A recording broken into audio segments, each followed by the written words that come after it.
Halo, selamat pagi. Sebelum kita mulai pembelajaran, terlebih dahulu kita berdoa. Mari kita bersatu dalam doa.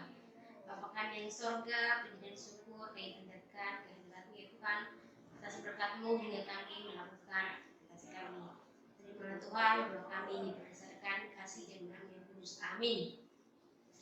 Baiklah, sebelum kita mulai pembelajaran kita buka bukunya tema I. Tema I yang berjudul benda-benda di sekitar kita. Nah, benda-benda di sekitar kita itu sangat banyak. Kamu bisa perhatikan bukunya. Ada jam dinding, ada perabotan, ada kursi, ataupun yang lain-lain. Itu adalah sebuah benda yang di sekitar kita. Nah, baiklah, kita masuk pembelajaran kita. Di sini ada zat tunggal, zat campuran, dan contoh homogen, heterogen, dan contoh unsur-unsur senyawa. Nah, mari perhatikan. Zat tunggal itu adalah merupakan zat yang terdiri dari atas satu jenis materi yang tidak dapat dipisahkan. Nah, ini adalah zat tunggal. Zat tunggal ini adalah sebuah zat yang tidak bisa dipisahkan dengan zat yang lain. Contohnya apa? Air, garam, gula, emas 24 karat. Nah, contohnya ini. Air. Air itu bisa dicampur enggak? Bisa, boleh. Tetapi air itu tunggal, hanya memiliki satu. Nah, sama halnya dengan garam, gula, emas, dan lain-lain. Nah, zat campuran. Nah, zat campuran itu dijelaskan zat yang menjadi campuran homogen dan heterogen. Nah, perhatikan. Ini adalah zat tunggal, berarti dia adalah satu. Nah, sedangkan campuran itu memiliki dua, homogen dan heterogen. Kita perhatikan lagi. Contoh homogen, contoh heterogen. Yang pertama itu contoh heterogen itu air dengan kopi, air dengan tepung, air dengan pasir. Nah, perhatikan. Perbedaannya di sini, air dengan kopi itu bisa menyatu enggak? Bisa. Tetapi di bawah dari kopi itu adalah ada ampasnya. Berarti dia tidak bisa dicampur dengan larut. Nah, dia masih mempunyai ampas. Itulah bedanya dengan homogen. Nah, terus yang kedua, air dengan tepung. Air dengan tepung bisa larut? Bisa, tapi masih ada gumpalan-gumpalan. Terus yang ketiga itu air dengan pasir. Nah, perhatikan. Kamu ambil pasir 2 sendok, kamu buat contoh di rumah. Kamu ambil pasir 2 sendok, kamu taruh di gelas bening ya. Nah, kamu campurkan dengan air. Nah, sesudah kamu campurkan dengan air, kamu amati, kamu perhatikan, apakah pasir tersebut bisa meleleh? Tidak bisa, karena itu adalah heterogen, tidak bisa dicampur. Lain halnya dengan zat tunggal. Zat tunggal itu kita campur dengan air sama garam, dia akan larut. Nah, gula dengan air, dia akan larut. Nah, selanjutnya homogen. Nah, perbedaan homogen dan heterogen itu, homogen ini dia larut. Nah, ini adalah larut. Nah, sedangkan heterogen ini tidak larut. Dia mempunyai ampas-ampas. Nah, perhatikan juga. Minyak sama air. Apakah dia menyatu? Tidak menyatu. Karena air sama minyak itu tidak bisa dicampur. Nah, ada perbedaannya atau ada perpisahan antara air sama minyak. Kamu bisa buat contoh juga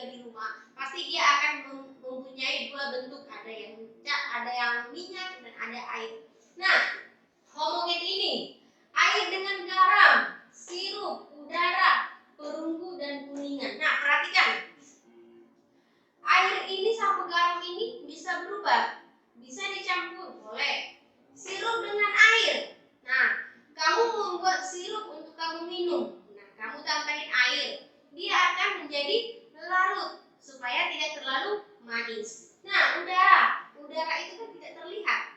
Nah, sama halnya juga menghirup udara oksigen yang masuk ke dalam tubuh kita. Kita menghirup dan mengeluarkan juga. Nah, itulah disebut dengan homogen. Nah, perunggu atau kuningan ini bisa berubah. Nah, perhatikan juga ada di buku sains, kamu perhatikan juga. Nah, contoh unsur senyawa. Di sini ada beberapa contoh yang Ibu buat, di buku sains juga ada.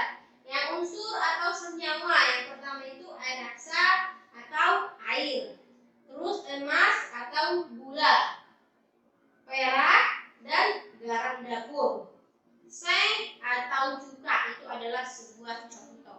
Nah, perhatikan di halaman 13. Di halaman 13 itu di sini dikatakan, cobalah beri nama pulau besar di Indonesia sesuai dengan peta Indonesia. Kemudian warnai setiap pulau dengan warna yang berbeda. Nah, di halaman 13 itu kan ada beberapa pulau yang terbesar di Indonesia. Di sini sudah ada juga dibuat di nomor 2, 1 sama 2. Nah, yang di nomor 1 itu, aktivitas 1 itu, kamu buat nama pulau yang terbesar di Indonesia. Kamu contohnya nih, Kalimantan, Sulawesi. Nah, kamu gambar, kamu kasih pewarna yang berbeda supaya kamu bisa mengetahui mana pulau-pulau yang terbesar di Indonesia. Contohnya lagi Sumatera. Nah, Sumatera itu di mana? Nah, kamu bisa buat gambar atau tinggal buat garis aja lah, garis yang warna yang berbeda. Terus yang kedua, tuliskan letak astronomis dari pulau-pulau berikut. Nah, kamu bisa buka peta. Di peta itu kamu ambil peta Indonesia. Berapa sih letak astronomisnya? Ibu kasih contoh ya. Nah, yang pertama itu mana ini? Yang pertama Kalimantan, Ibu buat contoh. Kalimantan itu letak astronomisnya itu 4 derajat 24 lintang utara. Terus 4 derajat Celcius 10 lintang selatan. Dan antara 108 derajat Celcius 30 bujur timur atau 119 derajat Celcius bujur timur. Itu adalah yang Kalimantan. Itu adalah contohnya ya. Nah, selanjutnya juga kamu bisa buat Kalimantan, Jawa, Bali, Lombok, Sulawesi, Maluku, dan Irian Jaya. Itu ada di peta. Kamu lihat peta ya. Oke. Nah, di halaman 14. Halaman 14 itu Ibu kasih tahu ya. Lengkapi bacaan berikut dengan menuliskan pilihan jawaban yang sesuai. Oke. Yang pertama itu letak astronomi. Terus yang kedua itu garis lintang. Yang ketiga itu garis bujur. Yang keempat itu utara. Perhatikan ditulis ya. Utara. Yang kelima itu selatan. Yang keenam itu sejajar. Yang ketujuh akuator. Yang kedelapan lintang selatan. Yang ke-9 lintang utara. Yang ke-10 adalah horizontal. Jangan lupa ditulis, dipindahi ke dalam bukunya. Nah, aktivitas 3 ini apa yang dimaksud dengan astronomis. Nah, terus sama yang garis lintang atau hubungan derajat dengan jam pada suatu garis lintang. Oke. Nah, ini perhatikan. Perhatikan di halaman 16. Di halaman 16 itu sama halnya juga seperti halaman 13, melihat dalam peta. Nah, amati peta ini cuma hanya peta Jawa. Peta Jawa itu yang harus kamu perhatikan. Nah, tidak usah jauh-jauh juga. Di dalam buku kamu itu sudah ada ditulis. Tinggal kamu menyamai mana lintang, mana bujur, mana derajat Celcius. Nah, perhatikan. Perhatikan. Sekarang coba pilih 5 kota di Jawa Tengah. Kemudian tulislah letak berdasarkan garis lintang dengan garis bujur. Nah, di dalam peta ini yang ada Jawa ini, Jawa Tengah, kamu cukup membuat 5. Nah, contohnya Magelang, Semarang, Cilacap, Kebumen, Surakarta, kan banyak di sini. Kamu memilih mana yang kamu suka, cukup 5 saja. Nah, garis lintangnya perhatikan. Ibu buat contoh juga. Garis lintangnya ini, garis lintang Magelang ya.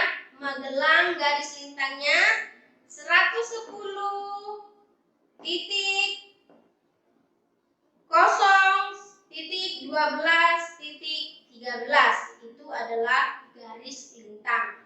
Nah, garis bujurnya. Adakah di sini derajat Celcius? Nah, kamu buat.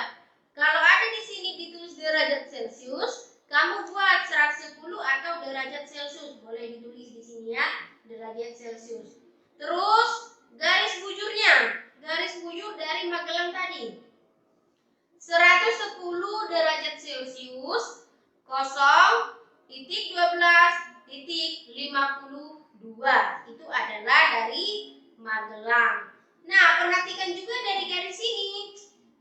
Nah, di garisnya ini dia menunjukkan garis bujur dan garis lintang. Nah, di sini atau kamu perhatikanlah pasti ada di dalam garis bawahnya itu ada bujur timur, terus ada lintang selatan, terus bujur timur lagi, dan lintang selatan. Nah, kamu perhatikan.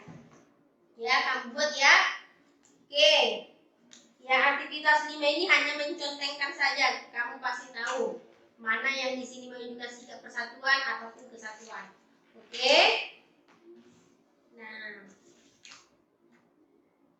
Nah, halaman 18 itu aktivitas 6.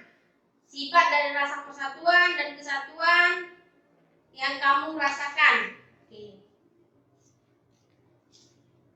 Nah, perhatikan di halaman 21. Halaman 21 itu tulislah isi dari setiap iklan. Nah, setiap iklan itu, tujuan iklan itu adalah untuk mempromosikan suatu barang atau jasa yang kita miliki, supaya orang itu ingin membeli atau ingin memiliki barang tersebut. Kita selaku penjual harus mempromosikan sebuah barang. Sama halnya seperti kamu juga. Kamu mempunyai usaha toko elektronik ibaratnya. Nah, supaya barang kamu diketahui oleh orang, kamu membuat promosi, bisa di TV, bisa di koran, bisa di radio. Nah, dan lain-lain. Gitu. Nah, yang pertama itu killing. Itu fakta atau opini. Nah, tulislah isi dari setiap iklan berikut. Apakah iklan tersebut termasuk fakta atau opini? Nah, yang pertama itu fakta. Terus, nah, kamu perhatikan juga. Apakah nomor 2 ini, minuman ini dari mata air? Tidak mungkin kan, pasti diolah. Jadi opini. Terus, yang ketiga itu sampo clear. Apakah sampo itu langsung menghilangkan ketombe atau menkinclongkan rambut? Nah, opini, kamu contek juga. Nah, mie sedap. Apakah mie sedap itu enak? Membuat kita ketagihan? Fakta, tulis fakta. Terus yang Nuvo ini membersihkan dari bakteri. Boleh, kamu buat fakta. Nah, terus perhatikan di halaman 22. Di halaman 22 itu aktivitas 2, perhatikan gambar kenampakan alam di Indonesia. Nah,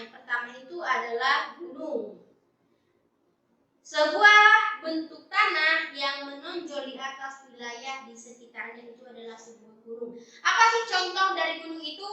Gunung Bromo, Gunung Kerinci, Gunung Krakatau. Nah, daratan tinggi, perhatikan. Daratan yang terletak di daratan tertinggi di atas 700 meter atau sebagai hasil evakuasi dan disementasi. Nah, contohnya itu adalah 3. Yang pertama itu pegunungan, yang kedua itu kebun teh, yang ketiga itu adalah sungai Apu. Nah, dari yang sungai-sungai atau danau ini kamu buat contohnya lagi ya. 2 sudah Ibu jelaskan. Oke, di sini juga hanya membuat menconteng dari air atau laut atau pegunungan di halaman 24. Nah, buka halaman di halaman 25. Di halaman 25 ini lengkapi tabel berikut dengan menuliskan jenis adaptasi beserta penjelasan dan contohnya untuk setiap gambar. Nah, kamu perhatikan di dalam buku itu halaman 25 itu adalah 5 gambar. Ada gambar, jenis adaptasi, terus penjelasan ataupun contoh. Nah, di sini Ibu jelaskan jenis adaptasi. Jenis adaptasinya itu adalah yang pertama fisiologis. Terus yang kedua itu adaptasinya itu budaya. Terus yang ketiga juga budaya. Yang keempat juga bahan makanan. Ini kan menangkap ikan. Bahan makanan. Terus yang kelima itu ini adalah budaya. Nah, bayangkan budaya. Terus yang pertama, kita kembali lagi yang pertama, penjelasannya. Penjelasan dari gambar tersebut adalah sifat fisik manusia yang mampu menyesuaikan dengan keadaan alam sekitarnya. Nah, di dalam gambar ini mereka kan ada di dalam pegunungan. Mereka itu menyesuaikan alam sama mereka. Contohnya, kita sering tinggal di rumah yang ber-AC atau berkipas. Nah, sedangkan manusia yang ada di dalam gambar ini, dia hanya menikmati cuaca-cuaca yang dari alam. Berarti mereka harus menyesuaikan. Nah, sama halnya seperti kita. Kita pergi ke rumah orang, kita harus menyesuaikan. Kita tidak boleh semena-mena. Karena apa? Kita menyesuaikan di rumah orang. Nah, sama halnya juga seperti gambar ini. Oke, contohnya. Contoh gambar yang pertama. Orang yang tinggal di pegunungan memiliki jumlah hemoglobin yang lebih banyak ketimbang orang biasanya. Nah, orang yang di alam ini katanya memiliki jumlah hemoglobin yang lebih banyak, sedangkan seperti orang yang biasa seperti kita, mereka itu sudah terlalu ataupun biasa ditinggal di tempat terbuka atau tempat-tempat alam. Nah, yang kedua ini adalah budaya. Budaya ini penjelasannya adalah kebiasaan manusia melengkapi budaya, ya betul. Karena kita sebagai manusia, kita tidak bisa atau tidak bisa meninggalkan budaya-budaya kita. Karena apa? Karena kita memiliki nenek moyang. Jadi budaya-budaya itu kita harus ikuti. Dari zaman ke zaman kita harus mengikuti budaya-budaya. Palingan budaya yang tidak penting atau budaya zaman dulu itu kalau ada yang bersalah langsung dibenggal kepalanya. Nah, itu kita tinggali tradisi yang tidak bagus. Nah, baru kita tingkatkan tradisi yang semakin membaik. Nah, contohnya yang nomor 2 ini bentuk orang rumah eksimon yang kecil. Nah, di dalam gambar ini katanya bentuk rumah orang yang eksimon yang kecil. Nama rumah itu adalah eksimon yang kecil. Nah, 3, 4, 5 kamu buat ya. Oke. Ibu harap kamu mengerti. Terus yang aktivitas 5 itu juga membuat hanya contek, kamu contek saja. Oke. Nah, cukup sekian penjelasan dari Ibu. Kalau memang kurang mengerti, bertanya. Tetapi pahami dulu dari video tersebut. Oke? Baiklah, kita tutup dengan doa. Bapa kami di surga, terima kasih Tuhan, aktivitas kami sudah berjalan dengan baik. Engkau memberkati kami dimanapun kami berada. Terimalah Tuhan doaku berdasarkan kasih dan amin kudus. Amin.